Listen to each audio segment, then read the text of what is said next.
Good afternoon, councillors, committee members. It's now 1 o'clock, so I suggest we kick off.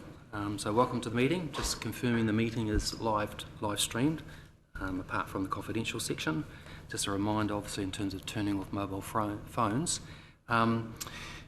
Myself and some of the management have a commitment at 4 o'clock with audit, so suggestion is that we're endeavouring to finish before 4. In that regard, suggest we maybe at 2:30 have a 5-minute stretch break, but 5 minutes being 5 minutes, if that's okay with everyone. Cool. Okay, in that respect, if we move to the first item in terms of opening karakia, if I could invite Councillor Kaifong to do that. Kia ora, Chair. Good afternoon, everyone. Kia ora tātou. Kia ora tātou. Tūtaua mai I ronga, tūtaua mai I raro, tūtaua mai I roto, tūtaua mai I waho. Ki taua ai te mauritu, te mauri ora, ki te katoa, haumi e, hui e, tā ki e. Thank you. Okay, item 2 is just in terms of apologies, just calling for any apologies. Do we have any apologies? No? No, we haven't been made aware of any. We may have an apology for lateness from Councillor Wairu, perhaps. Okay, on that. Sorry, I would note that Councillor Wairu has been at a funeral recently, so maybe just if we take as a general apology from him. Okay, so on that basis, ask for a mover and a seconder for the motion that we accept the apology for Councillor Wairu be accepted. Councillor Kaifong, Councillor Brown, all those in favour? Aye, confirmed. Declarations of interest, so that's a supplementary sheet. I'm just asking at this stage, are there any alterations or changes to that? If not, urgent items. So the one urgent item that I've asked for the staff is just to get an update with respect to the 2022 annual report and audit. And I just note online, just welcoming David Walker. So David Walker is the director from Audit New Zealand. So he actually is the director for the audit that's underway now, not the 22 audit, but he's just sitting in and he'll be talking to us later on. Just handing over to Thomas and David to give us an update with respect to the 22J audit. Thank you, Chair. We got verbal confirmation about half an hour ago from Audit New Zealand that we have been issued verbal clearance, and so we will be putting the annual report back onto the agenda for next week's council meeting for adoption, and we'll do a small presentation with regards to the changes. It is my understanding, a unmodified opinion, so that's a clean opinion, and so in normal fashion, as soon as Council adopts the annual report, Audit New Zealand will issue us the document, audit opinion, which we'll put into the final document and put up on through our channels. Thank you, Thomas. Any questions for Thomas? No, on that basis, we don't need a resolution to accept that, so that's information. Thanks, team. Okay. Oh, yeah, of course. So, in terms of additional item, we've got the actions register. Do you want to cover that before confirming the minutes or after? What? Let's do the minutes and then do your actions register. Okay, yep. Cool. So, item 5.1, so the minutes on page 7 of our agenda. So, I'm just asking for a mover and seconder to confirm that the minutes of the Audit and Risk Committee held on 19 July 2023 be confirmed as a true and correct record. Can I have a mover? Mayor Tapsell, seconded Councillor Barker. All those in favour, please say aye. Aye. Confirmed, thank you. So I've asked for an actions register of items arising out of that. So that has been circulated. I'm just wondering if somebody is planning to just quickly take us through those. No? Yep. Chair. So out of all of the minutes, what we have started to do is to capture the actions. It's on. Can you not hear me? I'm not on. Okay. That one works.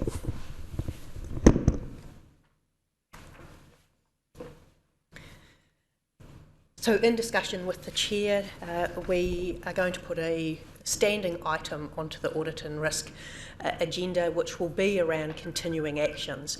So those will be a capture of the actions that arise throughout the meeting, and we'll address those following the confirmation of the minutes at the beginning of each meeting. I'm just looking at I just need confirmation. Has the actions register been circulated? I'm looking at you, Councillor Kaifong. You have got it? Wonderful. Cool. So you'll need a mover and a seconder to receive that. So if I can just seek a mover and a seconder that the report action register be received, and then so moved by Councillor Wang, seconded by Councillor Barker. All in favour, please say aye. Aye. So, Right. You wish me to take yes, you through? yes, Una, can you quickly just take us through, please? So we'll just quickly go through the actions. So the first one was Councillor Kaifong around the pecuniary interests form.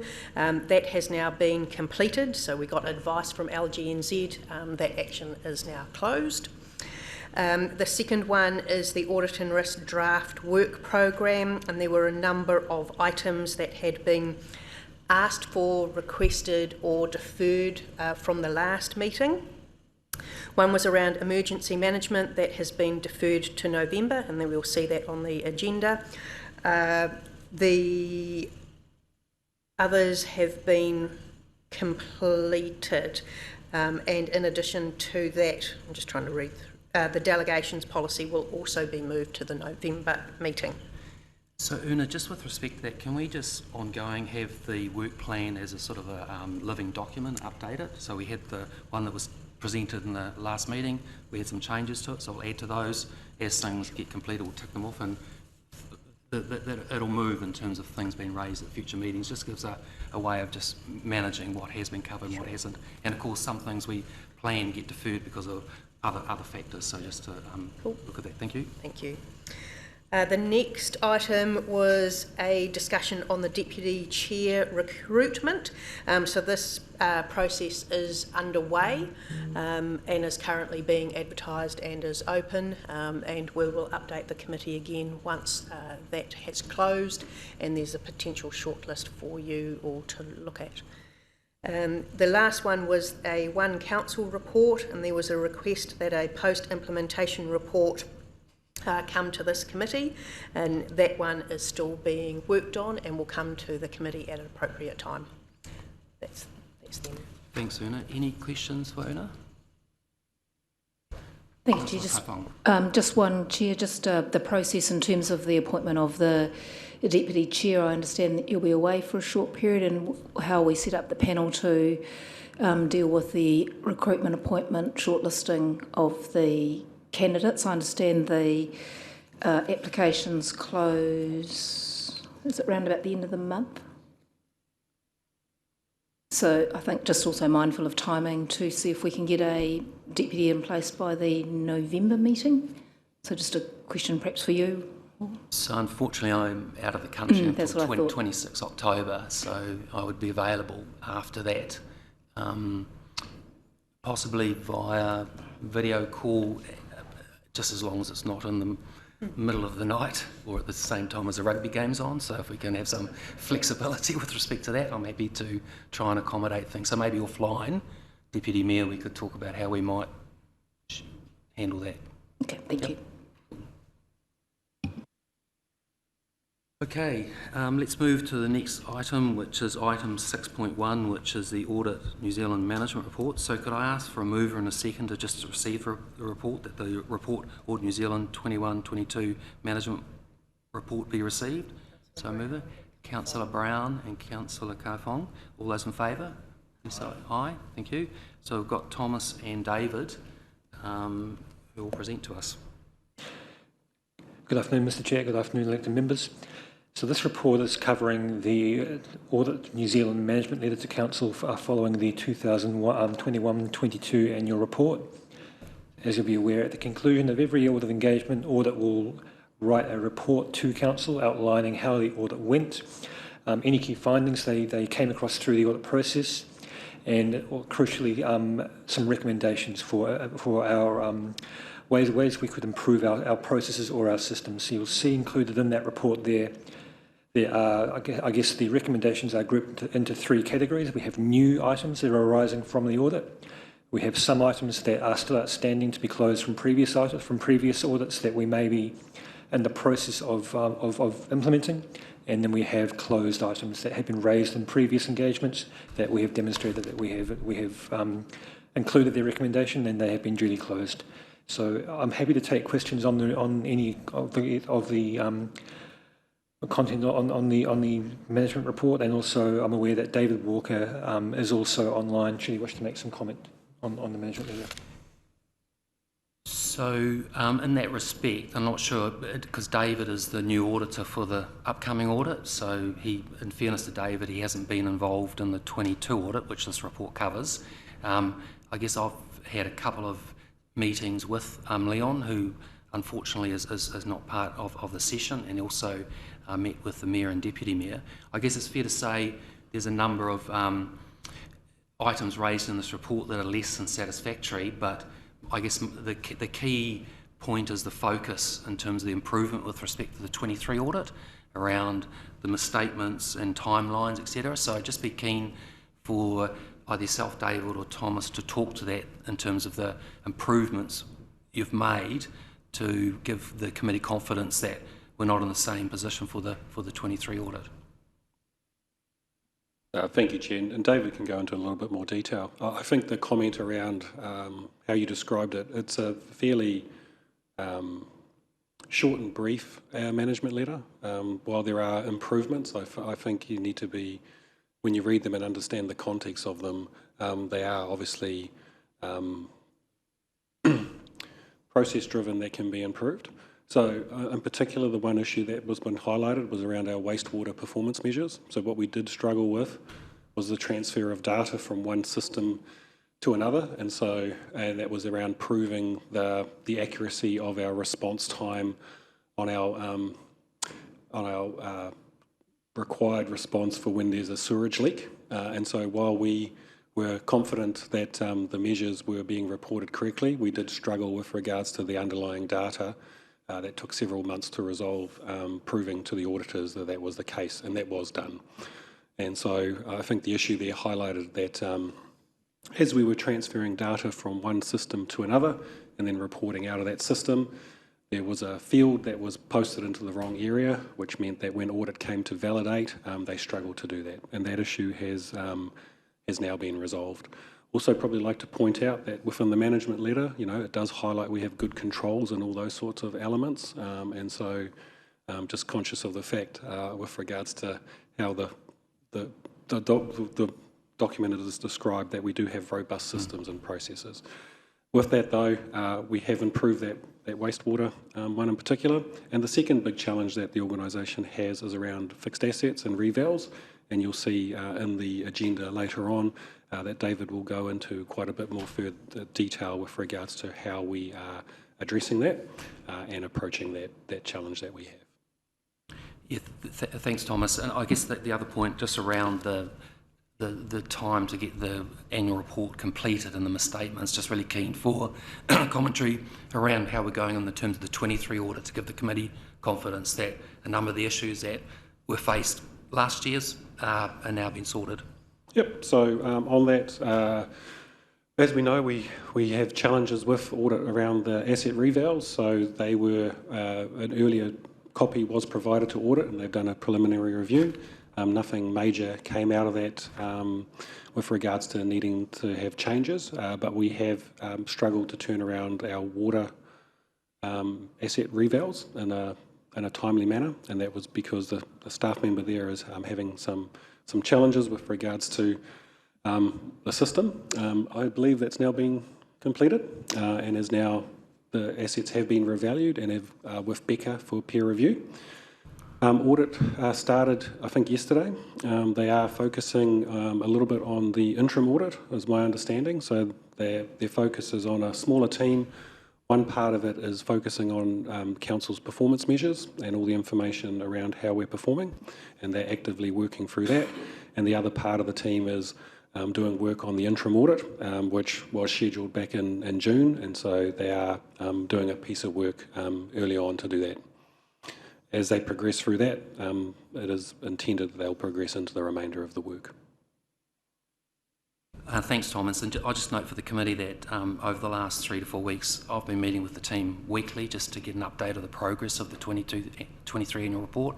And I sort of know there's been a huge amount of work and effort going into that. You know, like any annual report process, there have been a handful of issues, but the team have assured me that they have been worked through, and that's at 4 o'clock. We've got a meeting with Audit this afternoon just to update where that's at and confirm the timeline for the 23 audit. So I know we're going slightly off the topic with respect to this management report, but I think it's important to give the committee assurance that some of the issues that were raised around timelines and processes and misstatements, the team have put an awful lot of effort into addressing. Just a couple of specific questions from me on matters raised, and it relates probably to a report later on. There's a comment around weak password parameters, and there's also a comment with respect to patching and antivirus updating. Just want to get feedback in terms of have those issues been addressed to the satisfaction of management? They have, and the team are actually not sure what audit is quite referring to that. So you will have a session later on around cyber security, and I'm more than happy for the team to explain all the protocols that we do have place. All I will say is that we actually have quite complexity to staff passwords. They have to be refreshed quite regularly. We have mechanisms in place that prevent the use of previous ones used or using letters and numbers at the end of them. And so we're not too sure exactly what Audit New Zealand is referring to that we'd like to improve because their team do believe that we are currently using best practice. Cool. No, thanks for that. And maybe that's, and I know David's on the call listening, maybe that could just be picked up in this year's audit just to get clarity around that we do understand what they're raising and that we've got it satisfactorily addressed. And I know... And just on the antivirus, the team have regular antivirus updates with regards to the system, and once again, the committee is more than happy to ask the team when they come in confidential on that. Cool. No, thanks, Thomas. And I know the report does say draft, but I presume it is the final version of the report. Cool. Yep. Okay, thank you. Any other questions around the table from committee members? If not, so we've accepted that report. Let's move to 6.2, which is specifically around fixed asset assumptions and process improvements. So just ask for a move under and second that the report fixed asset key assumptions, processes and improvements be received. So Mayor Tapsell, seconded Councillor Brown. So David or Thomas, do you want to talk to that report for us? Thanks. Yeah, so David will present us as soon as the presentation's up. Thank you.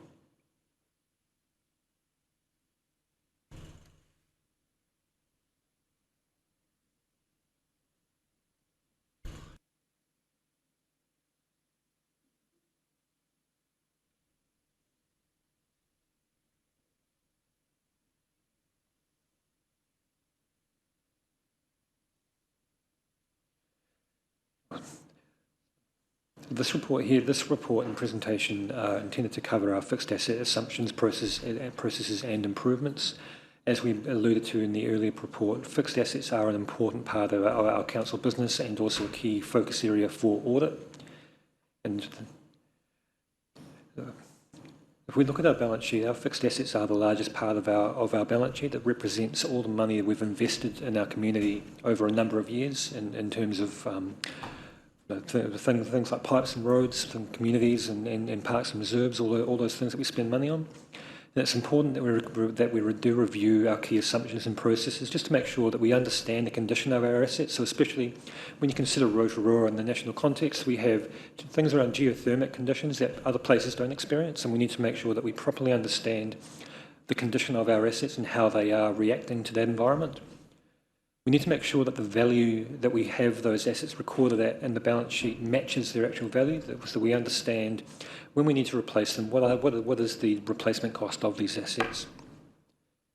We also need to pass on accurate information to our insurers, so the work we do as a council, understanding the condition of our assets, the values, the likelihood of replacement, all gets fed through to our insurers, who, when they go off to market and price our premiums, we give them the best information we can to give them assurance that we understand our assets.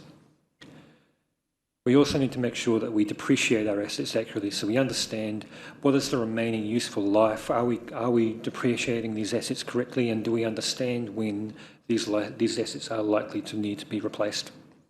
So we do continually review our procedures and policies to identify gaps and introduce improvements when necessary. So this is just to illustrate why it's important, especially with some of those assumptions through the revaluation process. So Council from around 2018 had fixed assets of just over 1.2 billion, and that was rising through additions, revaluations, and you'll see a noticeable jump from 2020 through to 2022. And that's all through the revaluation process post-COVID. So we're in an environment where inflation is running very high. The cost of construction are escalating, and even in the 2022 annual report, the gain on revaluation was $200 million. So by going out and working with our valuers and using that information we have around our conditions and the asset information we hold, we can see that the impact of the market is inflating the cost of our PPE. When we do go out to revalue our assets, we have, I guess, a rolling schedule of when we go and revalue these assets to make sure that we capture everything within a certain period and nothing is left too long without being revalued. In the current 2023 year, we are revaluing our water reticulation network, our wastewater reticulation network, and also our art collection.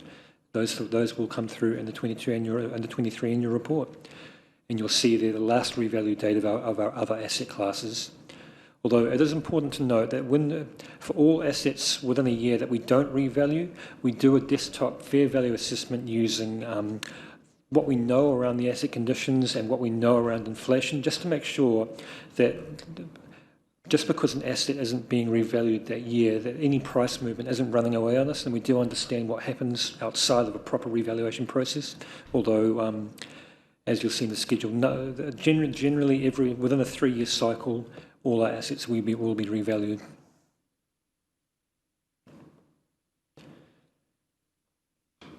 So within our 2023 asset revaluations, we have those 3 revaluations.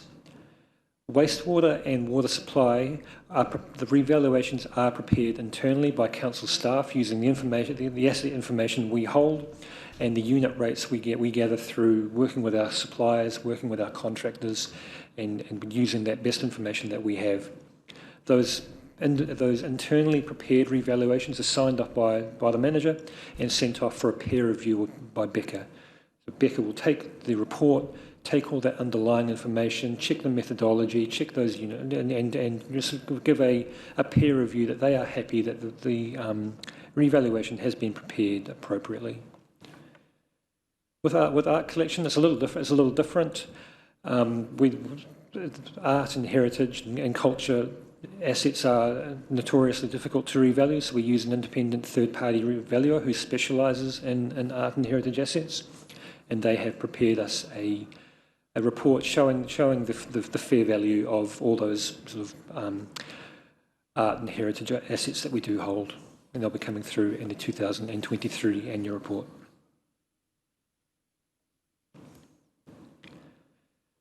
So you'll see in the body of the report, in the earlier report, and also Audit New Zealand have made a couple of recommendations around Council's fixed assets policies and procedures. We have acknowledged those recommendations and included them in our process for continuous improvement. So I have included the recommendations and sort of our process through including those recommendations in the body of the report, and I'm happy to take questions on that or any other content in the report. Thanks, David. So in respect of that last comment, just around the process of timely capitalisation of assets, disposal of assets, updating the fixed asset register, reconciling back to the general ledger, you're confident that there's been a step improvement in that process, and you've seen that through the annual balance process? That's correct. So we traditionally, one of the main barriers to regular capitalisation has been staff resource. We have a number of positions that have been difficult to recruit for that we have managed to fill for the 23 annual report. We have a wider involvement in people who are pushing for asset capitalisation, so just trying to remove that key person dependency and spreading the job around more people. And we, with the appointment of those additional resources, our aim is to we'll be following the audit recommendation and doing that on a quarterly basis as opposed to a rush at the end of the year. And we recognise that, that we'll be including that recommendation through our process going forward. Okay, thanks, David. And with respect to the Becker peer reviews, so one has been completed and one's underway at the moment. Correct. So the wastewater reticulation network has been prepared, signed off by the manager internally, sent off to Becker, and has been received back. The water and no issues arising from it. Effectively, the peer review confirmed what your internal work has done. Yep. Correct. The water supply network was a little trickier. Just working with a number of different systems to get the right information to send off to complete the revaluations and send to Becker, and that has been sent to Becker. We're awaiting their feedback on that process. Okay, thank you. And given this is really such a significant part of the annual balance process and obviously the audit process, understand audit have been provided an early copy of the first set of valuations, and there's been some feedback. There's nothing raised in that feedback from audit that you see being a problem either answering or resolving? There are no significant issues there? We provided audit with an early copy of the wastewater revaluation, both the underlying data and the report. So the audit have given us some, I guess, some key points to look at and think about, but we are confident that all of those I guess questions from audit are answerable through the audit process. Okay, cool. And so we have a meeting for the committee. We've got a meeting with audit at 4 o'clock. So that's one thing. Specifically, I'll be asking that when they do look at it, that any issues are raised promptly, because this is an area that if there are issues, we need to work through on a timely basis. Thomas? Just reiterating that the feedback that we received from the director was a preliminary review, and the questions that were raised are the questions that we normally get during this process with regards to questions of what's happened underneath and why have you changed useful lives, why have you done this. No issues were raised with regards to the accuracy or the validity of the valuation. Just wanted to clarify that. Yeah, no, thanks Thomas. Are there any other questions around the table? Mia Tapsell. Thank you, Mr. Chair. Through you, just in regards to the now updating to quarterly revaluations, no? Okay, I misheard that. That did confuse me. Could you just clarify that, please? Sure. So the comment there was around capitalisation. So that's when we spend money, but there may be a multi-year project, that money spent over a number of periods that gets held as work in progress on our balance sheet. So in prior years, we have done a huge undertaking at the end of the year, looking at that money we've spent on our balance sheet, looking at what assets have been finished and commissioned, and making sure that they are capitalised and depreciated. And what we're saying is that to remove that big job at the end of the year, we'll be doing it more regularly throughout the year, and so it doesn't become as big a job at the end of the year, just for that capitalisation process. Okay, thank you. And because I was inquiring with regards to Audit NZ raising the issue with the revaluation of parks and reserves and the emission of the lakefront assets, so that would help to resolve issues like that occurring in future. I'm just aware that we do have a number of projects underway, of which they will be long-term in form outside of a one-year scope. Oh, yeah. So, Your Worship, that's a good question. That's an example of where we completed the piece of work and we capitalised the asset, so the work had actually just been completed and we recognised we moved it from WIP to an asset. We didn't include it into that year's revaluation because we'd just completed the work and paid for it. So obviously, therefore, we felt that that accurately reflected the value of the work. However, next time we revalue that asset class, that will get revalued. And it was a question of timing and differencing of opinions with audit that, yes, we're aware we didn't revalue it, and that is just because we've just completed those components and paid for it, so we were comfortable that that reflected the accurate cost. Just one final question through you, Mr. Chair, regarding the recent appointment of a fixed asset accountant. Sorry, does that also include all of the assets held within our CCOs, or are they expected to manage those assets independently? So they're expected to manage them themselves. I guess to put it into context, 1.6 billion of assets for council. The airport has about 50 million, and our other two CCOs would probably be reflected in the rounding of our 1.6 billion. And so the bulk of it does sit within council. The role of the fixed asset accountant is help reconcile the difference between the asset management system that the team uses to maintain that $1.6 billion worth of assets, which probably is reflected into hundreds of thousands of different asset classes. And weekly and daily, they're updating them to reflect writing off additions, renewals, condition assessments based on what the organisation is doing.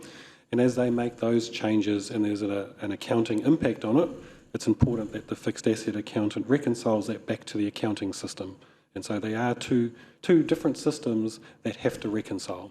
And so with the gaps in our staff that we've had, we weren't able to reconcile those as often as we'd like, and leaving it at the end of the year, which created a workload. And so by doing it more regularly, now that we have that team in place, we don't anticipate the delays that we've experienced this year.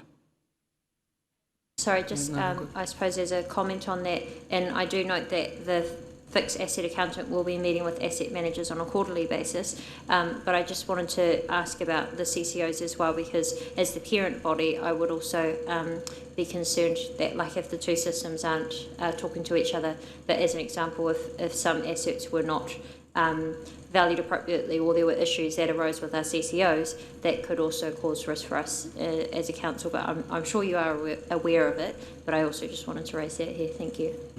Okay, thank you, Mayor. Any other questions? Councillor Brown. Through you, Mr. Chair, thank you.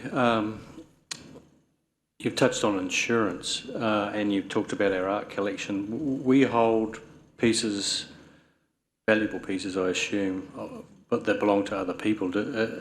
Are we insuring that? How does that cover? And can you just touch on the transit stuff, just to give me an idea of how that might work? So it's a mixture of, with regards to the art, some collection, some of it that doesn't belong to us we do insure because we've taken, I guess, ownership and not ownership but control of it. Others though aren't, and so the team know what those pieces are and deal with it appropriately. Not too sure what you mean by transit, sorry. If a piece is moving in transit, so from Auckland Museum, say, to here, and you've got processes that... The team have very good protocols and processes that they have to follow for that, so yes. Good, thank you. Thank you. Okay, thank you. So on that basis, let's move to 6.3, which is the Audit New Zealand proposal letter for the 3-year period from 1 July 22 to June 25. So can I ask for a mover and a seconder to receive the report? Mayor Tapsell, Councillor Barker. I do note that I'll ask Thomas and or David just to talk to the report, but we do have David Walker online with respect to the letters who will be available to answer questions as well. But Thomas, we're in your hands. Sorry, can I put that to the vote? So all those in favour we receive the report, please say aye. Aye. Thank you. We receive the report. Thank you. Thank you, Chair. Over the years, what we've experienced is Audit New Zealand has been asked on behalf of the OAG to probably look at doing more and more work, and in particular around the performance of our organisation and our obligations. And so if you were to compare the workloads of what the audit looked like now versus what the audit looked like 5 years ago, you'd see that there's probably hundreds and hundreds of hours that have been added on to audit.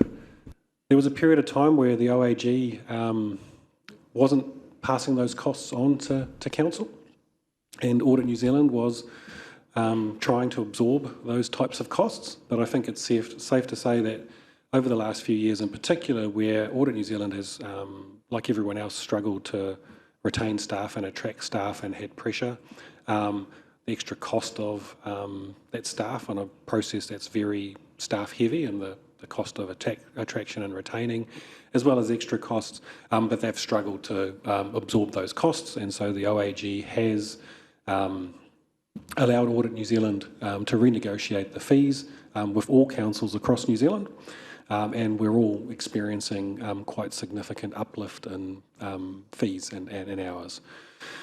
We have talked and discussed with our Audit Director, David Walker, around the fee, and it has now been discounted back $70,000 for the first year, which is very pleasing.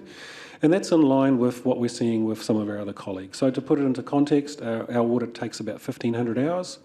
That is a substantial amount of hours. When we've reached out to other councils of similar size, such as New Plymouth, they too, audits take about 1,500 hours, and they are being asked to pay a similar amount as well. They themselves as well did get a discount too, and so what we are seeing is the costs are being reflective of what's being charged across the sector, and the hours themselves on hours, with the exception of maybe a little bit more that the audit team has put in, is very similar to other councils of size and complexity, and the discount that's being provided in year one is consistent as well. And so with that, we are reluctantly comfortable with accepting the fees for year one and progressing. Thank you, Thomas. So in addition to the fees, the audit engagement letter sets out council's responsibilities. That's detailed on page 56 of our agenda. Also sets out the audit responsibilities on page 57, and there's an appendix which goes into more detail. So I think it's really important that the committee has seen that and understands that, specifically around the responsibility and expectations on council. So there's no misunderstanding in that respect. Councillors would have seen when we get to this move it, as chair, I've suggested an amendment to the recommendations in our papers. But I just wonder at this point, we do have David Walker online. So David is our new audit director, whether or not there's anything David wishes to comment, and then I'll go to seeking questions or points of clarification. David, we're in your hands. Chair, I don't know how I'm coming across it. I've struggled quite a lot to hear conversations, and it comes in and out. I'm actually in the office with, shall I say, the best internet connection that I'd be able to get. So please, can somebody shout or point fingers or something if you're not hearing me? Thomas, you can hear me. It's coming across okay? Cool. Thank you very much. So I think you've summed it up in that the Audit New Zealand got behind the cost of doing an audit, whether it was through standard changes, expectation, OAG standards, whatever, over quite a substantial number of years. And what it's boiled down to was Audit New Zealand was, and dare say the OAG, just could not continue to afford the under recoveries and the cost any longer. Bear in mind that they had already been to Parliament to get additional funding. Audit New Zealand went through quite a big exercise, compared audit costs to the other big firms. Bear in mind that the OAG has audits with other firms, so they are quite familiar with the costs of audits and the input from other firms. Look, rather than bore everyone, Thomas has given you an update. I'm happy to tackle any questions. Chair, I hope that just gives a very, very brief summary. Yeah, no, that's fine, David. Are there any questions for David from around the committee? No, I'm not seeing any. So, sorry, Mayor Tapsell. Thank you very much. Through you, can you hear me okay, David? Yeah, I can, thank you. Excellent. Just a question that I have, obviously there was a significant amount of additional hours required. I appreciate that one of the issues or reasons for that was changes within our council, but I am aware also that during that time period there were changes or staff changes from Audit NZ as well. So I do just wonder how much of the additional time required was for new staff conducting the audit to come up to scratch with what the previous ones had done. Really, the question there is, was there double up in changes of staff that also resulted in the hours required for the audit to have been longer? So appreciating that there were changes to both sides. Cool. Chair, through you, so I think there's two parts to that question. There's always going to be a turnover of people. Bear in mind that we take in grads, they become second years as they do their exams, they eventually become qualified, and whichever accounting firm you go to, that is a norm in the industry. And part of there's two sides to the question. Part of it is having a new person looking at areas so that provides unpredictability, particularly from things like fraud, so you don't get people who are complacent and locked into doing the same thing the same time, etc. So that unpredictability is encouraged in every single audit team. So that you're going to experience. There's always going to be new faces in an audit team. However, the other side of the question, and I'm sure the side that you're probably more interested in, is when those changes become too much, then there's inefficiency within the audit process. There isn't the hand down that you would expect. To that extent, all accounting firms, and certainly the ones I've been in before, and I would add Audit New Zealand into that mix, we know there's a new person and this person needs some training time, and we know the sections, and so that time is not included in the APL. Somebody's got to do a timesheet. Their timesheet can either be, depends on their level, their timesheet can either be coded to on-the-job training.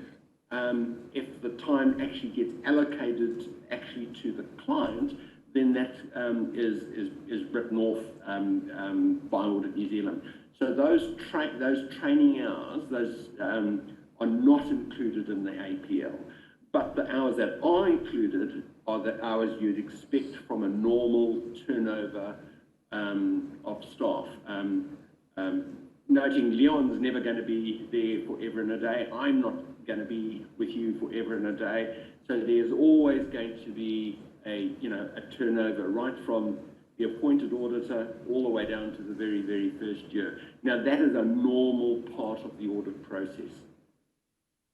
Chair, sorry, through you, does that adequately address the questions? Thank you. Thanks, David. Yes, Sesame is confirmed. So if there's no further questions, so in terms of the resolution in our papers, which is up on the board, I'm proposing an amendment to that. And so the amendment, I think, is appearing on the screen. So context to this is that the 20% fee discount only applies to year 1, year 2 would only be 10% and 0% for year 3. So I'm proposing that Council acknowledges the receipt of the engagement letter and audit fee proposal letters and accepts the audit proposal and fee structure for the year ended 30 June 23, taking into account the 20% fee discount negotiated with Audit New Zealand, and that following the completion of the audit, management and the chair meet with audit to discuss lessons learned from the audit and areas where audit efficiencies can be obtained and report back to the committee to enable a decision on the subsequent year's audit proposal and fees.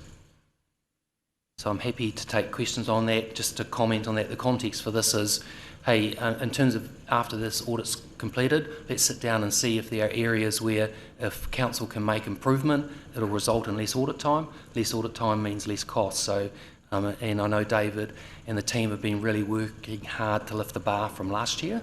Let's see if there are other areas where we can do that. So in that respect, the Council's only committing to next year, but that promptly after the audit's completed, we focus on the second item and we'll report back to this committee. Can I seek a move or comment? Questions? Just a question, Chair. Just looking back at the original amendment, which was that potentially Council could direct staff to explore options to move to another audit provider. So can you just explain, we've got Audit New Zealand, and we've also, are there private providers that provide the same service? And so... what's the plus and minuses of either or? And maybe David might like to comment on that as well. Yeah. The Office of the Auditor General is obviously responsible for undertaking the audits of, or doing that work with regards to public entities, and Audit New Zealand is the main arm that provides those services. However, there are occasions where the OAG can engage one of the big four accounting firms, or even other accounting firms, to help undertake those public audits. To do that, though, you do have to request and have a discussion with the Office of the Auditor General as to the reasons of why you'd want to change, and would need to be at their approval to change.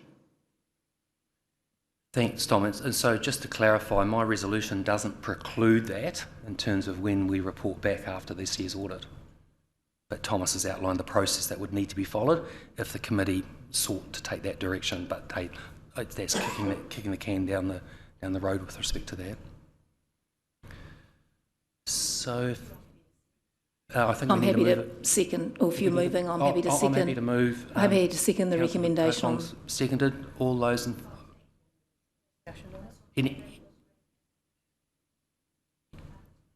Have you got your hand up, David? You want to comment? Thank you, Chair. I just thought it would be worth sharing with the committee that the 3-year proposal doesn't lock you in or force you to stay for 3 years. It tries to save some of the administration and the process of landing on a fee. If you were unhappy by the end of the year, or even, to be honest, next month, you can always go to the OAG directly. You can bypass me completely. I mean, it's good to let me know, because I can probably tell you who to contact, or etc. But you can go to the OAG at any time requesting different things. And as you've already mentioned, you could request to go to another service provider. But the OAG, when they do that, they try and group things logically. They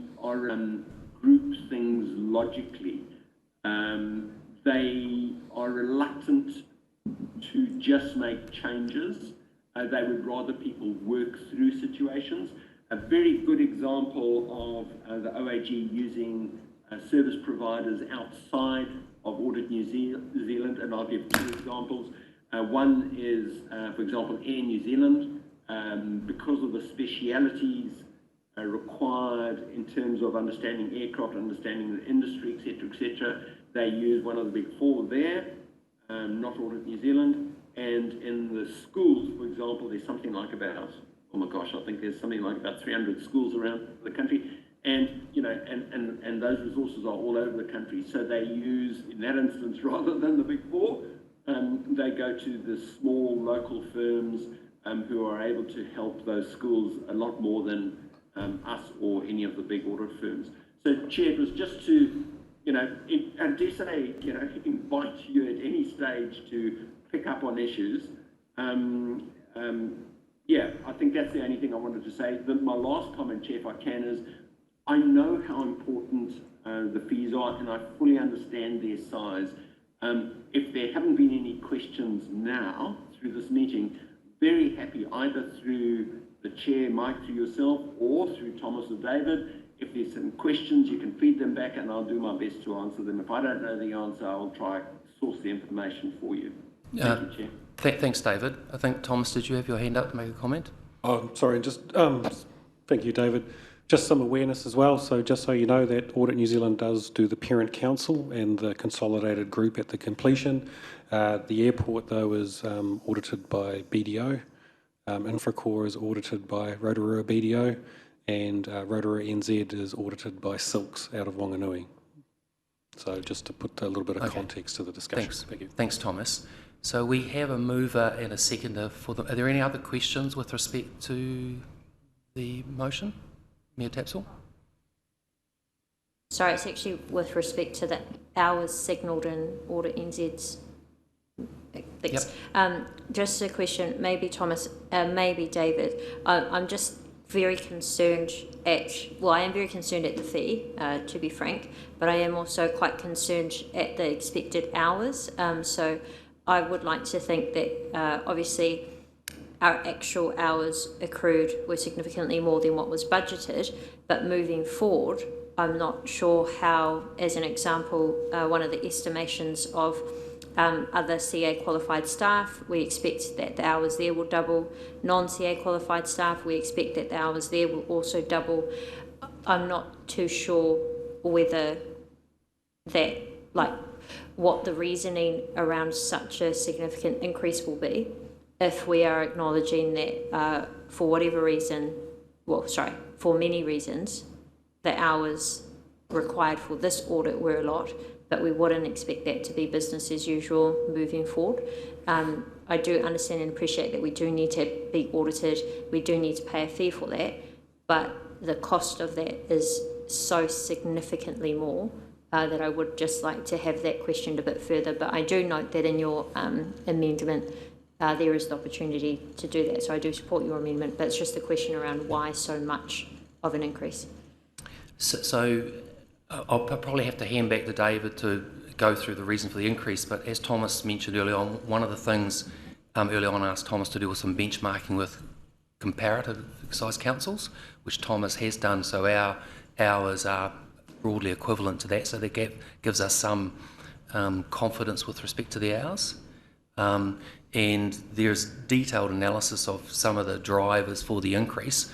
I don't know whether or not Thomas or David wants to briefly speak to those, just to explain why the hours have gone up from some of the historical budget figures. David, do you want to briefly talk to that?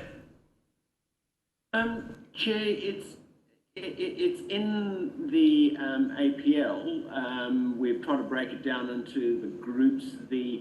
I mean, one can go into detail. I mean, if I just pick one, which is probably a more common one, is ISO 315. Now, that drills down quite a lot into what we would refer to as IT audit risk.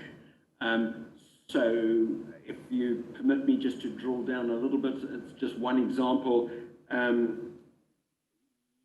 The manual process would be the approval of delegated authorities.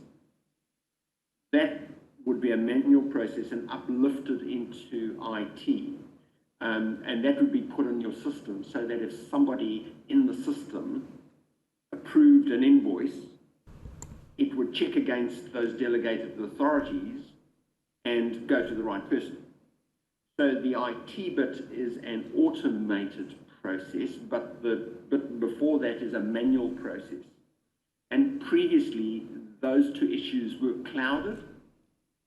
Now they've been clarified. Rather than doing it in one step, is clearly two steps. The one step is done by the IT team. The other step, the manual step, is covered by the audit team on the ground.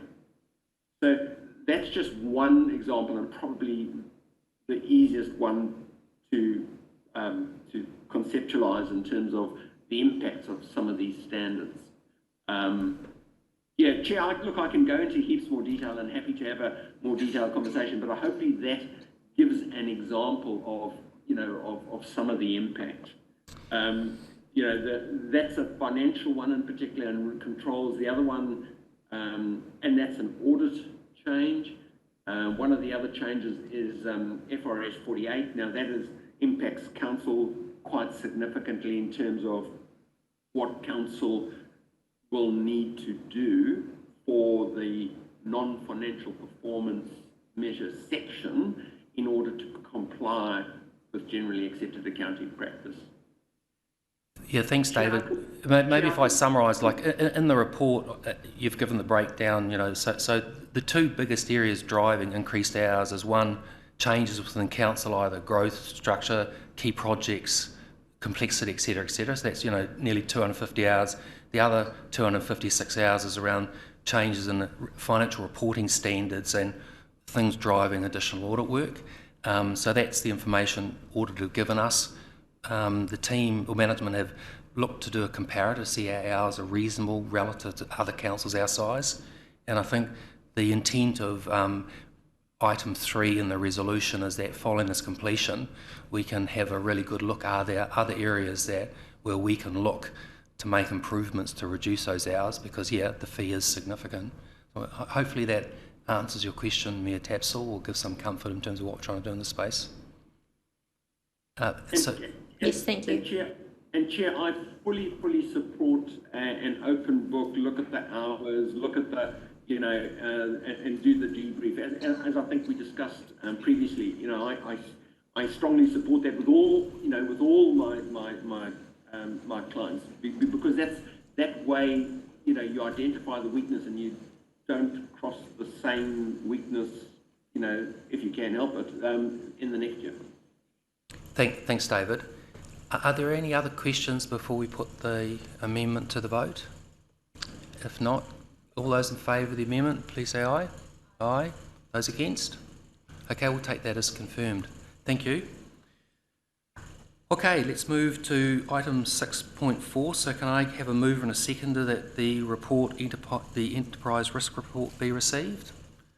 Mover, Councillor Kai Fong, seconder Councillor Wang. So we have Elrond and Thomas. Put that to vote. All those in favour, please say aye. Aye. Thank you. Hopefully you all know and remember Elrond, our Manager of Project Management Office and Risk. So I'll hand over to Elrond. Kia ora, Council. We'll take the report as read. I'm just here really to answer any questions you may have on the enterprise report and/or the framework. Okay, so straight into questions. Okay, I'm happy to kick off. A couple of things from me, like the risk framework paper is really comprehensive, so I think there's some really good analysis and work there, and there's a couple of areas that I'm really keen that we dive into just for a bit of a discussion. But before I go into that, in terms of the extreme risks, we've gone from 10 to 12, so just be interested to know what the 2 new extreme risks were that were identified. We don't have any residual extreme risks. No, it's just on the raw profile, yeah. So just on the raw profile, I would need to pull up the dashboard for you. Okay. Apologies.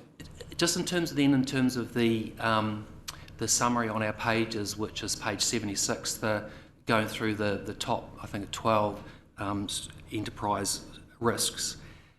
And maybe it's in the way of the wording, but just a few things that are missing from my expectations of what I would see. One is just around the risk of stakeholder relationships in terms of managing stakeholder relationships, which is really key to council delivering on its outcomes and its services. And so it could be that it's embodied in one of these other enterprise risk areas.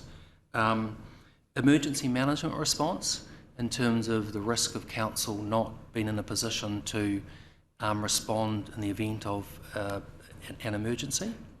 Health and safety, and that could be, Elrond, because health and safety is dealt with elsewhere, not termed an enterprise risk, but health and safety is really a key organisational risk, so that is something I'm keen that there's visibility certainly at this committee in terms of with respect to health and safety, in terms of how that risk has been managed.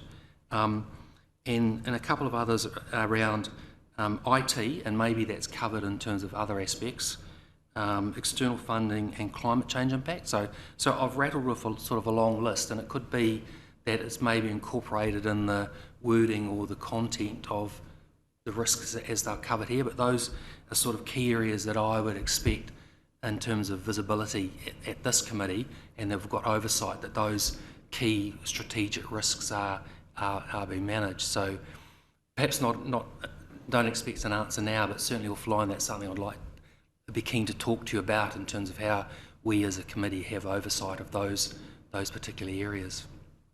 Yeah, thank you, Chair. Just to clarify, those types of risk that you've just outlined are nested within the overall register. Yeah. We have 175 enterprise risks identified across the organisation. I think what's probably missing from the report that we'll include in the future report is the category that those risks relate to, as identified in the framework document on page 6 of the framework that we submitted. I would welcome if there's appetite from the committee to actually do a review of our framework settings to ensure that how we're categorising the risk and the appetites, etc., are appropriate for the committee. We haven't had an opportunity to do that for a year or so, so if there is appetite, it was something we'd welcome. So from my perspective, Chair, I'm just seeking sort of nods around the table, and we don't have time obviously to do it today, but that's something I'd be keen to do so that this committee has sort of good ownership of those key risks, understanding of them, confirmation of them, and then particularly we have an ongoing program of taking a couple each meeting and just a deep dive into them, particularly around the mitigations, so that we understand, peel the onion back in terms of with respect to what management's doing to ensure that those risks are managed and are under control. And in terms of the risk framework, so if I just jump to, I think it's page 86, so that sets out the risk categories and the risk appetite. So just be keen if the committee could just sort of move to that page. So I think this is a really important categorisation that the committee understands with respect to risk appetite in terms of areas where as a council, we're risk averse, e.g. finances. Are there other areas where we're perhaps more open to risk and innovation? And one specific question I do have on this table is specifically around technology and the cyber data concept of that. Technology is categorised as being risk open.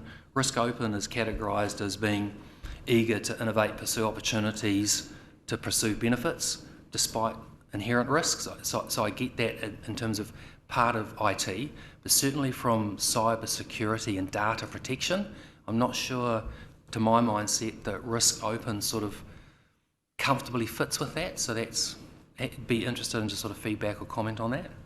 That's because we're not open to risk in that area, which we'll happily demonstrate in the confidential section when we go into very good detail of how we manage that. What we are open to, as you said, is the use of new technology and leveraging that, and we're open to that, and there are some risks associated with that with regards to doing business in a different way, those sorts of things. But with regards to the integrity and security of our data and our systems, no, we don't compromise, and we're not open to risk in that area. Yeah, no, that's really good to hear, but it's sort of that doesn't come through in terms of this table. Maybe I've misread it, yeah.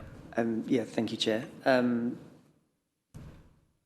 I think what this kind of boils down to the review of the framework in general. I think what we're missing is a category that specifically deals with cyber risk as a separate category. So we currently have 9 categories that the previous committee had agreed to, and the appetite for those. From what I'm getting from you, I think it's not good enough for this committee for those risks to be nested in within our current categories, and that we maybe need to expand those out, which is something we'd be happy to look at doing. Yeah, I think that's a sensible solution, and we've got a report later in the meeting around the cyber stuff in terms of giving and security, giving the committee or council confidence that in terms of the risk-averse approach to that, in terms of what we're doing to manage that. And also, Chair, if I can just offer you as well, just for some greater context, although this committee is not necessarily looking at the operational level of risk, from a project delivery space, we do have, my area does have oversight of the project level risk, and there are very tight controls in that regard that we'd be happy to share with you. Okay, cool, thank you. Are there any other questions around the table for Aaron? Yeah, Tapsell? Sorry, it's more, I'm very happy with the report, thank you, but I am also open-minded to and supportive of seeing and refreshing how we could improve. I do note that in the report you have acknowledged, obviously, there's been some structural change within the organisation, and this needs to align with that. So it was really just a process question around when we look at reviewing it, what is the next steps for that? Sorry, Chair? Yep. Yeah. Aaron, do you want to comment on that? Yeah, thank you, Your Worship. Just to clarify, we've already made the structural changes realigned our processes to the new operational model. So that's actually already happened. This is more about the kind of nuts and bolts. So the process for doing that would be to, again, if there's appetite across the committee, to have a workshop where myself and my team actually just run through the framework, and with the committee and the executive team's agreement, make any changes to the settings of the framework. There's absolutely flexibility within our processes to do that. Thanks, Aaron. So I just want to check nods around the table that there will be an appetite just to spend an hour or two just in terms of working through the framework, the risks, and the tables and stuff. So there's really good understanding and ownership, and then we can have an ongoing monitoring program. So, listening nods. Marthy's add that as an action point, perhaps. Yes, yeah, absolutely. Yep. We could do that. Cool. Thank you. Thank you. Any other questions for Elrond or Thomas? There's no further questions, so just seek a mover and a seconder that the committee notes the information provided in this report. Moved by Councillor Barker, seconded by Mayor Tapsell. All those in favour, please say aye. Thank you. Okay, we move to item 6.5, which is the long-term plan process. So can I have on page 95, a mover and seconder to receive the long-term plan 2024 to 33 process progress and risk report be received? A mover, Councillor Brown, seconded Councillor Barker. All those in favour, please say aye. Aye. I think that is confirmed. Una? Yeah, absolutely. Yeah, of course. Through you, Chair, I will just take the report as read. I believe where the Council is up to in terms of its process and progress is all outlined very clearly in the report, and I'm happy to take any questions that arise from the report on any aspect in that. So I'm happy just to kick off some questions. So just if I look at the timetable and where we're at, the time, and I don't see audit factored in, so we have audit booked in terms of this timetable in terms of the LTP adoption? Correct, yes we do. We are expecting audit to be on site or undertaking the audit of the consultation document from early February. Okay, thank you. So just an observation of somebody who has gone through too many LTPs that I'd like to remember, just where we're at in terms of the timeline. I note that, 21 September, we've still got a workshop discussing the key priority direction for the next 10 years, and then the rest flows on from that. And in terms of the timeline from my perception, looking from the outside in, now looks very tight in terms of there's no real room for slippage. And so when I look at the risk register, in terms of, I'm not seeing that rated as a higher risk than what it may be, and I'm not prejudging anything, but hypothetically, if the 21 September doesn't land on where Council wants it to be and there's requirement for further discussions, then from a project perspective, I'd be concerned around the timeline. So I just make that as an observation. I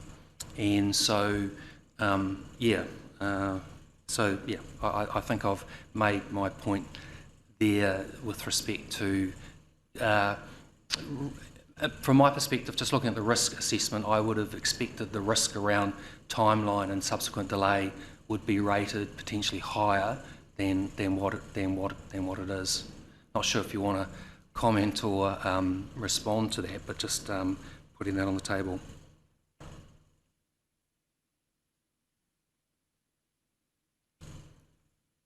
Stunned silence. So in that respect, the recommendation is then talking about confidence with respect to the mitigations. Moving to the next thing, I'd like to just amend that wording to endorse the mitigations, and that is in the context of my comment around the timeline is tight, whilst there's no slippage in place. So it's good to have all those mitigations in place, but Council's facing a fair amount of work in front of it. So I'm prepared if there's no further questions, I'm just proposing an amendment just to change the wording and the recommendation to that we endorse the mitigations that are in the risk register that's been circulated separately. So, you know, there's a lot of good stuff outlined in there in terms of mitigations, but the time, it's tight to achieve all those. So I've moved, Councillor Brown's seconded. Any further questions? Not, I'll put that to the vote. All those in favour, please say aye. Aye. Against, nay. We'll take that as confirmed. Thank you.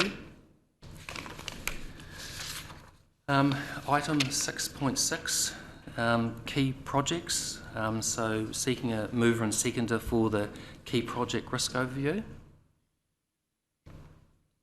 Moved Councillor Barker, seconded Mayor Tapsell. So invite Elrond to the table with Thomas to speak to that. Oh, thank you, Chair. So, councillors, this is probably the first iteration of this report, and it is going to evolve over the coming meetings to include more and more information. So what it has highlighted in this instance is just a high-level risk assessment around what we've determined our key projects. They're obviously projects that have either significant scale, spend, or significant impact to our community. In November, we expect this to expand a bit further and provide more information with regards to, obviously, spend against budget, timing, and maybe a little bit more detail around some of the operational risks and how they're being managed as well. And so this will evolve in the coming period. But with that, I'm happy for Elrond to give a bit of an overview and answer any questions that you may have. Thank you, through you, Chair. Again, we'll take the report as read. Just a kind of high-level review of where we're at. So across the 10 projects that have been identified, it's worth noting that one of them is actually our Infrastructure Acceleration Funded Programme that has 11 projects nested within it. So although there are 10 items, there are actually about 20 projects, if you like, in total. The total value of this portfolio of work is $385 million budgeted, and it will run until 2028. So quite complex work, varied work nested within these top 10 initiatives that we're looking at. And what we've done is just, in the first instance, try to give you a high-level overview of the typical type of risks that these projects are experiencing. And going forward, we would be open to deep dives into any of those as you would see fit. You'd need to appreciate that the project level risk assessments, particularly on things like engineering projects and what have you, can have, you know, dozens, if not in excess of 100 rows on them. So we would need to try to ensure that we're pitching the information at the appropriate level. Also, as well, some of those risks in the operational space would be shared risks. So some of those are our risks and some of those are our contractors' risks. So in this level of sensitivity around how we hold them. All 10 initiatives are actually on track. There's only one item that's experiencing significant issues, and that significant issue actually relates to the scoping of the stormwater solutions that we've identified in our Infrastructure Acceleration Fund. It's not detrimental to the project. We just need to ensure that through the feasibility that we're appropriately mapping those out. Thanks, Aaron. Hey, pleased to hear that this is an evolution in terms of improvement, because I think going forward to really add value to this report's got useful information for it, but for each of these projects we do need the context for the risk in terms of an overall assessment of the risk of the project with respect to timeline, scope or cost. Are significant risks increasing or decreasing? So we obviously don't want to get down into the weeds, but really it's important for each of these projects to have a high level assessment, particularly of the key significant risks, but as importantly understanding if there are changes, are the risks increasing or are they reducing in terms of confidence, in terms of if the project is on track. So we will see a new version of this report at the next meeting and look at the opportunity to maybe take a couple of projects and do a deep dive into those, and in terms of really peeling the onion back in terms of the risks and specifically the mitigations that are in place to give confidence with respect to the overall assessment of the project, yeah? Yes, the intention is to select 2 and go into a bit more of a deeper dive at the November meeting on those 2. Cool, okay. We are considering probably the wastewater treatment plant upgrade and potentially Rotorua, but we can get feedback from elected members as to whether they want to change that as well. Okay, so suggestion from staff in terms of wastewater, which I presume is a significant dollar spend, and the Rotorua is the item later in our agenda, so that's the 2 projects for next time. Are there nods around the table? So I think there's acceptance of that. Any other questions for Elrond or Thomas with respect to the report? So, Councillor Kafong. Thank you, Chair. Probably not directly related to this, but just wondering in terms of our ongoing reporting to the Infrastructure and Environment Committee, particularly around the museum, that we use the parameters here. So when we're getting a monthly report to the I&E meeting, that they are also reporting back on each of these risks, because I'm just mindful that this is the most significant project that we have, but as a Audit and Risk Committee we don't meet as frequently as the I&E, so I think just having the updates and the more regular confirmation of where those risks sit is something that I'd perhaps like to see. I'm not sure if others share that or have that concern. Thomas? Certainly, the reports are evolving. I guess just to put it into context, Elrond's got a team of 5. 2 of them have been seconded off onto other work for probably close to 6 months now. And unfortunately there's been a little bit of illness and some vacancies in the rest, so Elrond has been shouldering the burden of this work, which is why we are saying that this is the first iteration and we will evolve, and that's partly as some of those seconded staff come back, and we are targeting the recruitment of a vacancy which will help build the capability, so we will be able to improve these going forward. But considering the constraints that Elrond and his team have on them, I'm pretty pleased with where we are. I think the specific question with respect to the museum is more regularly reporting to council than waiting for quarterly and audit risk. Is that? Yeah, and I think also not necessarily in the format of the risk register or this kind of process, but I think in terms of reports that are coming to the I&E committee, that there are other staff that are managing the project that could simply just flag, for example, market impacts, skilled tradespeople, where they are at the funding, so that we are getting a bit more of the 2 reports then joined together in terms of the information that we're looking at and checking each time we're looking at the update on the progress of that project. So I'm not trying to make more work for Elrond. What I'm just flagging is maybe using this as a matrix for the things that should go into, and perhaps I don't know whether the chair of I&E may have any comments on that. Yes, I'm sitting here nodding my head. They'd be most welcome to have that regular reporting, and it lines up roughly with what your core work is coming across into our committee. Thank you. Certainly not a problem linking the 2 and getting that consistency through them. Can I just ask, with respect to the museum project, that there's an established project governance structure in place in terms of project steering group, PCG, that's well established? That is well established, yes. Yep. Okay, thank you. So just for those listening, there was a extraordinary committee meeting 2 weeks ago where the council agreed on the project control group and agreed on some next steps as well with regards to the construction of the museum. Okay, thank you. Any other questions for Elrond or Thomas with respect to this report?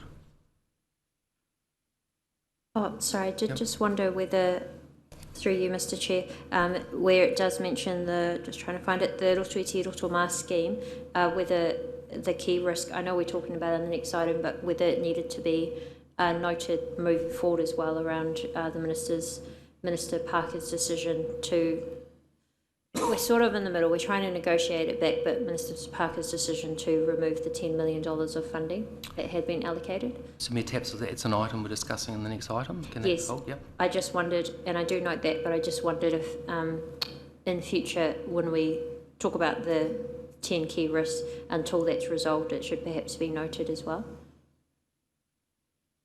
Yep, Thomas is nodding, he can manage that there, thank you. Yep, certainly.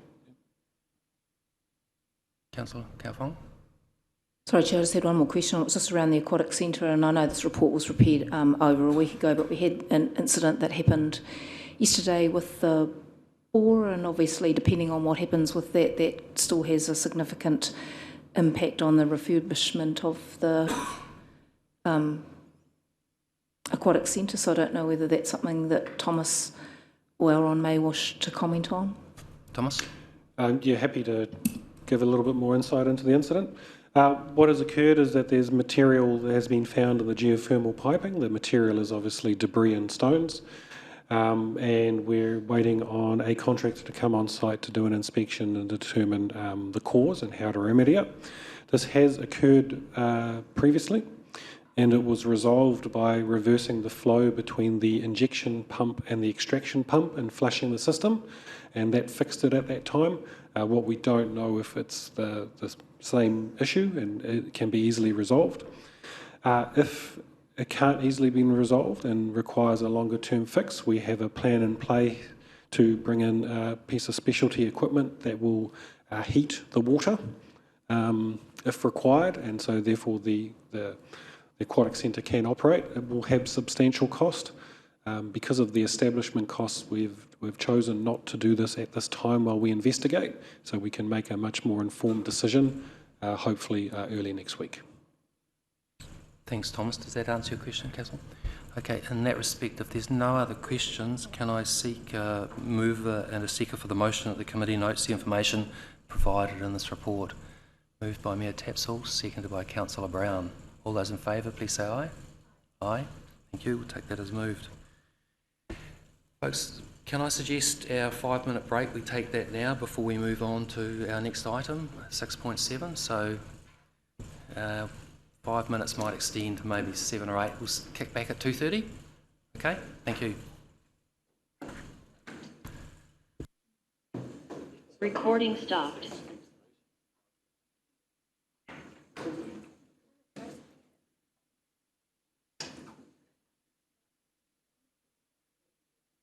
Turn it off.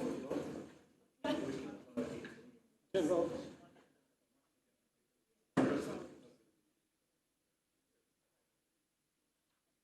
It's annoying, I can turn it off.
Recording in progress.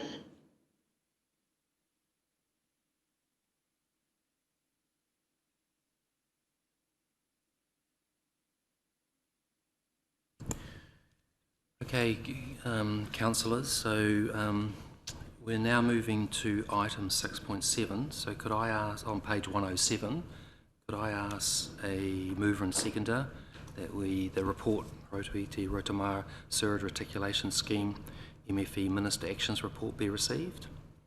Moved by Councillor Barker, seconded by Councillor Brown. All those in favour, please say aye. Aye. Take that as moved, and I'll invite Stavros to come up and present to us.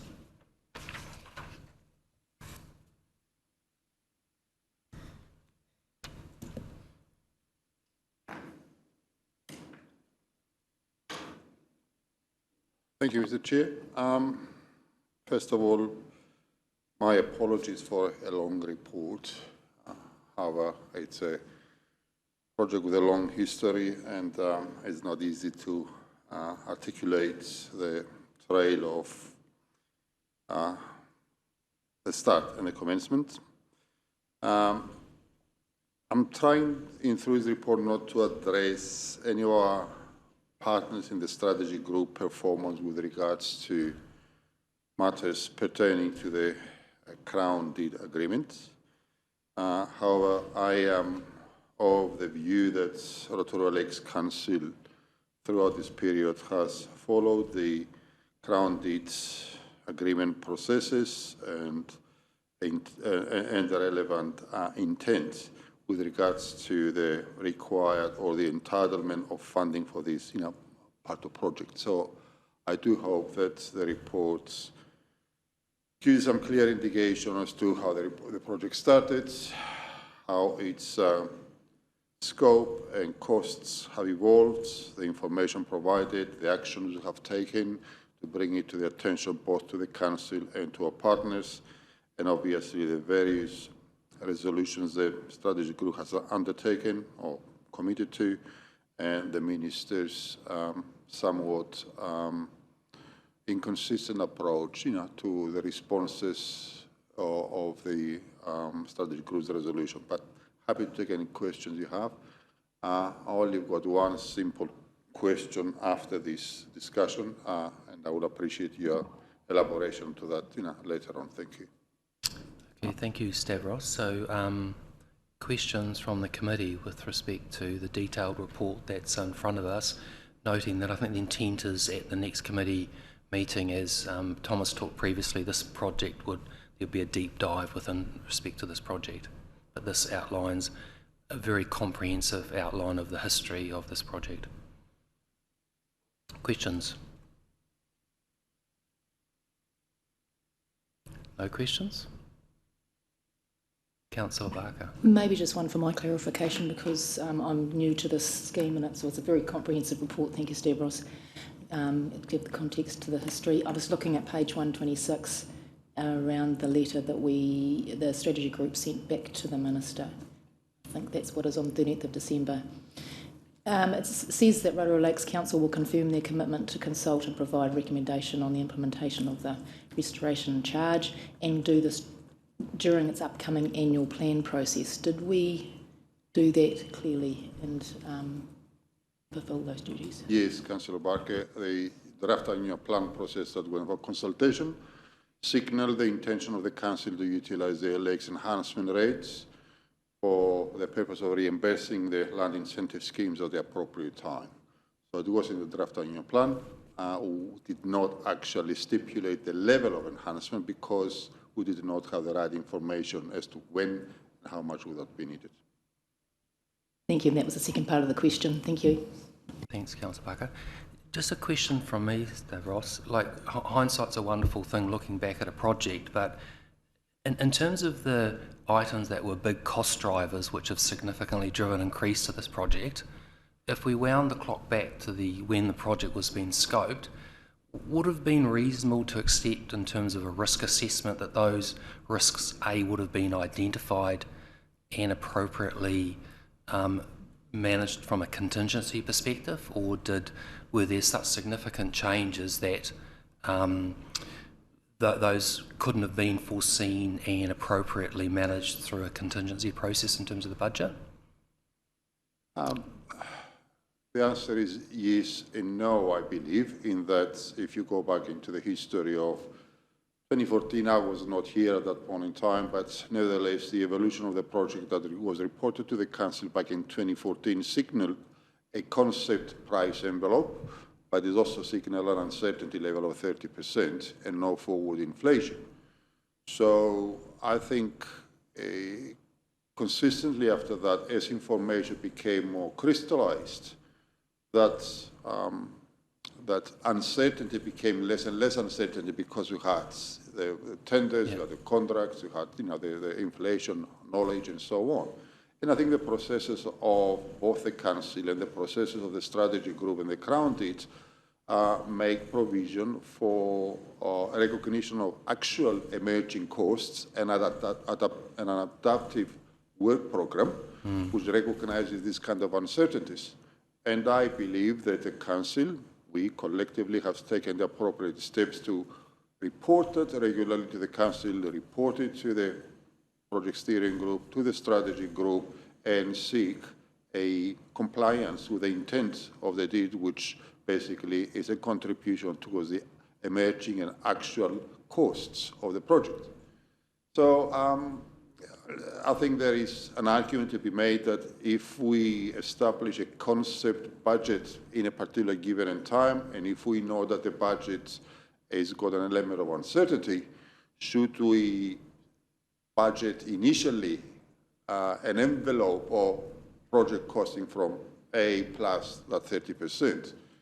Well, the answer is that we don't have certainty about it. All we need to have is the possibility of that. And I think we have annual plans, we have long-term plans, we've got processes, and those things evolve as a time, as a time occurs. So I think if we did apply that, we will have a consistently unpredictable forward budgeting processes because every program will have a number and a degree of uncertainty. So I'm not entirely sure whether that is appropriate when there are processes in place to update and review and modify as you go forward.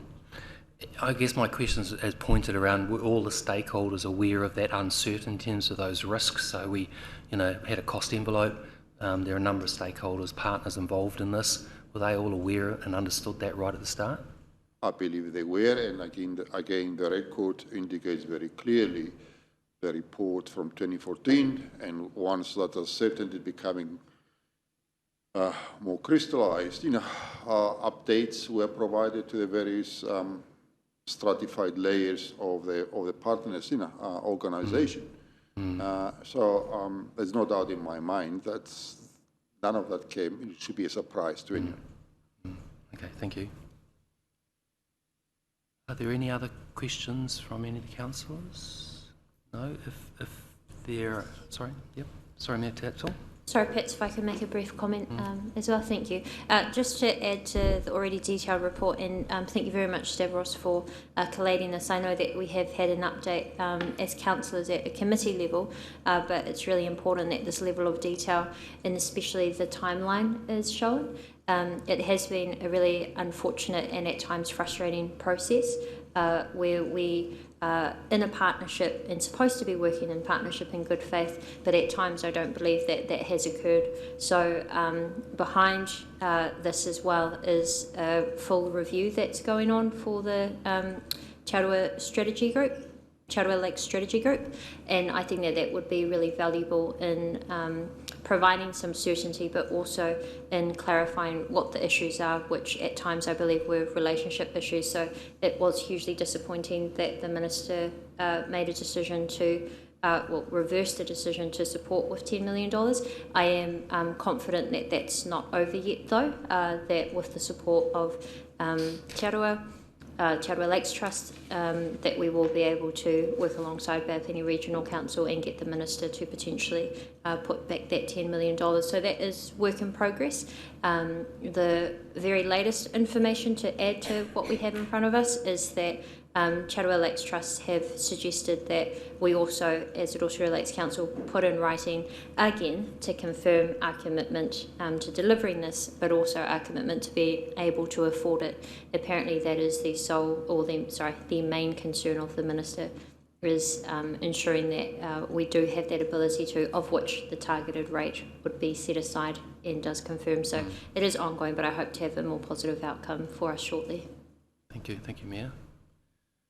Okay, if there are no other questions, can I get a mover and a seconder for the motion that the committee notes the wider context of the deed-funded wastewater reticulation programs, the current status of the RRSS project, and the actions taken by Council to mitigate funding risks?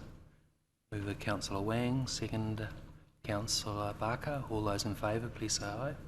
Aye. Against, nay. We'll take that as moved.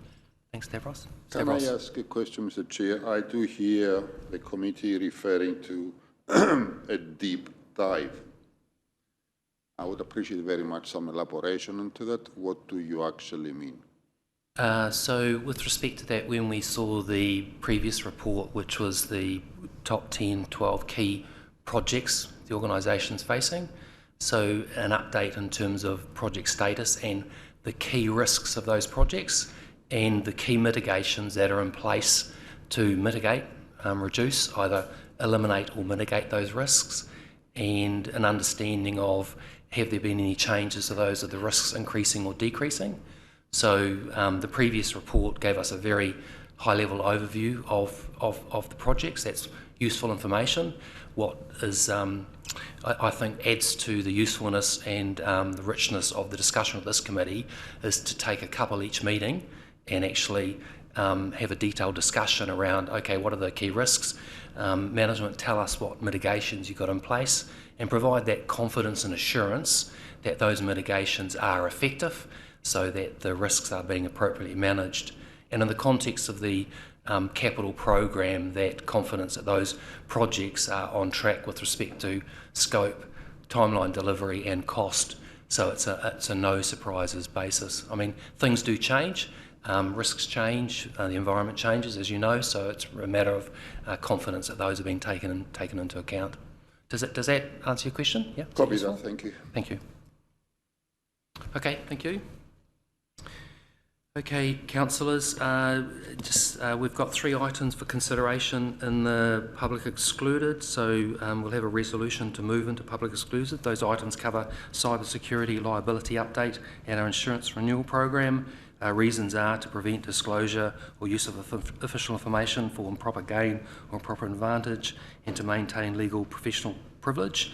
So I'd ask for a mover and seconder for the motion that Council moves into public excluded.